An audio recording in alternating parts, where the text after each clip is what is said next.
నా 10th క్లాస్లో 400 పైన మార్క్స్ వస్తే మా నాన్న నాకు గోల్డ్ చైన్ కొంటానన్నారు. ఎందుకంత పెద్ద ఆఫర్ ఇచ్చారంటే నాకు ఎలానో అన్ని మార్క్స్ రావనుకున్నారండి మా నాన్న అయితే నాకు 8.2% అయితే వచ్చాయి. నిజం చెప్పాలంటే నాకు ఆ మార్క్స్ చాలా ఎక్కువ. మా నాన్న అన్నట్టే నాకు గోల్డ్ చైన్ కొన్నారండి. అది ఎప్పుడంటే నేను అల్లరి పెట్టి గోల పెట్టి కింక పెడితే నాకైతే బాగా గుర్తు. సంక్రాంతి టైంలో చేతికొచ్చిన పంటను సగం అమ్మి ఆ డబ్బులతో అయితే నాకు ఈ గోల్డ్ చైన్ అయితే కొన్నారు. మా నాన్న నాకు ఇచ్చే పెద్ద గిఫ్ట్ ఇదేనండి. ఇంక ఇంటర్కి ఈ చైన్ వేసుకొని కాలేజ్కి వెళ్ళేదాన్ని. ఒక రోజు మార్నింగ్ పడుకొని లేచి చూస్తే మెడలో చైన్ లేదండి. ఇంట్లో అందరం వెతికాము, కనిపించలేదు. ఇంక ఎక్కడో పడిపోయింది, మరి దొరకదని చాలా ఏడ్చాను. మా నాన్న అసలు ఒక్క మాట కూడా అనలేదు, కానీ మా అమ్మ మాత్రం చితక్కొట్టింది నన్ను. 4 నెలల తర్వాత దసరాకి ఇల్లు క్లీన్ చేస్తున్నప్పుడు బీరువా కింద అయితే దొరికిందండి. అప్పుడు చూడాల ఆనందం.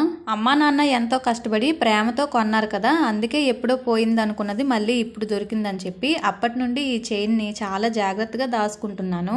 వీడియో నచ్చితే సబ్స్క్రైబ్ చేసుకోండి.